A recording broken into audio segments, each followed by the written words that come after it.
other components of building up to the expectations? I mean, you kind of just talked about relationship. Is that Yes. basically it, or is there some other components to it? Yeah, there are 4 layers that come before. Okay. And so the base, I'll kind of go through the whole thing and then we Yeah. can break down different layers.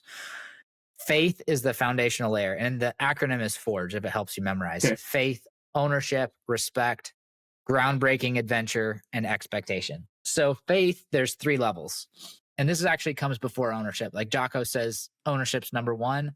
I have faith as number 1. Mhm. And I do that because we have faith that God has created us and are specifically chosen us to father this young man or woman, whatever their journey is at. He's specifically given us this task. So I know that this role is designed for me. Mhm.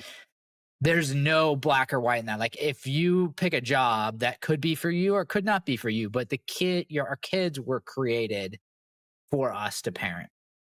So we have faith in that you're not your kid's dad on accident. Mhm. Number 2, we have faith in ourselves, our own abilities, our own leadership as men. If you don't have faith in yourself, it doesn't matter if you take ownership, because there's going to be a level of doubt in your own ability. Mhm. And then finally, faith in our kids that they have what it takes to be successful. If we don't have faith in our team, that's going to bleed over. So faith is tremendously powerful.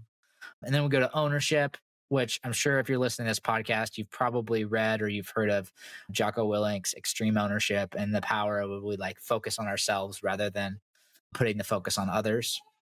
And then level 3 is respect. And that's just how different kids, and this is, I believe, the 3rd section in the book, talks about how different kids receive respect in different ways and how to create a mutual bond and respect.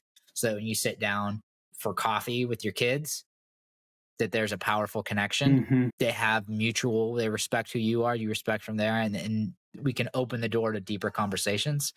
And all those first 3 levels lead up to groundbreaking adventure. And that's going on the fishing trip, going surfing, spending more extended time where you're doing some adventure with them side by side that would also have other life lessons that are tied in. And having that time, and like back in the day, there used to be T-Mobile had like the Fab Five, like your 5 yeah. people that you That's spend funny. most time with. You get to like have free calls with those folks. So if you're in your kid's Fab Five, Mhm. your impact and influence of your personality is going to be more profound. And so that's like ultimately, as a dad, as I was going through this and wanting to be at peace with who I am as a father, if everything falls out and Charles drops out of high school and goes to jail and like the worst of the worst case scenario, I can look back and say like, all right, I've done all these reps. I've focused on the process Mhm. of being the best father that I can be for him. And so that's like, there's no guarantees I talk about in the book, but like focusing on these different attributes is how I've been led by God to kind of put this together, and through other coaches as well. It gives me like the best chance of success. Yeah. Okay, so faith, ownership, respect, groundbreaking adventure, and then Yes. excellence or expectation. Okay, Yeah. expectation. I'm starting to change my language. In the book, it's expectation, but I'm starting to change my language to that. I might shift it over to excellence just because it's a little bit more like, it's less controlling. It's more about performance. Yeah, yeah. I mean, I think it's helpful for expectation because I think that's ultimately, what you're kind of talking about in the book is like you have a rebellious kid, how to get to the expectations that you're expecting. Like excellence kind of comes Yeah. after that because you're talking about an 8th grader, for example. If my 6th, 7th, 8th, or high schoolers rebelling and I'm wanting to establish relationship, I'm really wanting. It's not established relationship only. I'm wanting them to respect my home and my rules. Right. And I like that you're starting with the parent to go, okay, do your rules in your home, is your expectations, like, are they appropriate? Are they worth having in the way that you have them? So, I mean, at least that's what I'm hearing a bit. So I think expectations is good. I think that then would turn into excellence, right? I'm doing this not because I have to. I'm doing this because it's like character shaping. So talk to me a little bit about the expectations. So like maybe in your own story with your son, once you kind of went down this path of redeveloping yourself, your leadership. How did you Yes. see the response from him?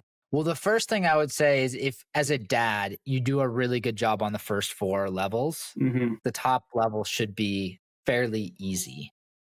And I say that because kids innately know what we're expecting as dads. Yeah, that's To funny. You don't have to even Yeah. tell them. Like they know what you want or what your expectations in your house are. Yes. Yeah. Like obviously there's some things that you have to like the less direct with Charles, especially because Charles' personality is very confrontational. He really enjoys conflict. He'll tell you like he enjoys conflict. That's why he's wanting to get into sales because like that's an environment that he enjoys, like the back and forth Yeah. and the banter and like, oh, this person is like pushing back and having objections. Well, it's natural for him to just get into that. And then if he ends up winning and getting the sale, it's like it's a huge high for him. Nice. And so having that type of personality specifically, I know like the less direct that I am, the better it is in the end because then he feels like he's in control. But I do believe one, kids will kind of know what we want, but there's also a piece that's really important that I learned from Chip Kelly. I went to a conference years ago. I think I was like 19. So it's coming up like almost 18, 20 years ago. He said, as a coach, if you accept it, expect it. So if it's important for you for your kids to be home by a certain time and they get home 30 minutes late and you don't say anything, well, expect that to happen again. Hmm. And it doesn't have to be like, I'm going to drop the hammer. But like if you have an expectation that you put down, you've got to have something specific where like you have an intervention Hmm. that's saying like, hey, I'm not going to accept this performance or behavior or however you want to say it. But like the more that we invest in those first 4 layers, the easier that conversation is going to go. So good. If a dad's listening to this right now and he's just really feeling tension between him and his kid, middle school, high school, and he's kind of at this borderline of he's either the hammer or he's just being passive, what would you say Yes. would be the first couple of action steps that they could take with their kid, whether their kid lives in their home or maybe is trying to spend more time at the, mom's house if they're divorced? Like, what were a couple action items you would have the father lean into? I would start with if he feels like he's being the hammer, I think the Mm, biggest skill to develop would be the skill of listening, to be able to hear his side. Because when I was a middle school teacher in PE, they will always say, like, oh, when I hear kids complaining about things, is like, so and so doesn't understand. mm, My friend doesn't understand. My dad doesn't understand. Whoever doesn't understand. That's the problem. mm, They understood, it'd be better. So disarming that and being able to really listen well to what our young heroes are going through is a really powerful tool because then it also puts us in position where you say, oh, I see. You're like, it's super important for you to perform well at wrestling. And so you're going to go to bed early and skip preparing for your chemistry test. Even if you get a D on your chemistry test, that doesn't matter to you because you want to perform well at wrestling. Doesn't mean you have to agree with it, but you at least know, like, okay, that's mm, your mind. mhm, Okay, now, like, I'm just making this up as an example. My expectation is like that you're performing in your scholastics as well. So maybe the conversation from there, instead of just like jumping down their ass mhm. about their like going to bed or like they're not spending time studying, being creative, like how can we accomplish both of these things? Mhm. Because I see Mm, that this is important.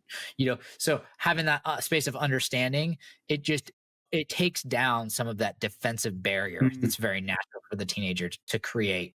And when kids are young, they're so used to just going with the flow. Like, hey, Mm. if you have like a not like 8, 9 year old, they're just like, hey, we're going to the store. We're going to like whatever. They're just on the ship. And now you've got somebody that's driving their own ship, and it's Yep. a different story.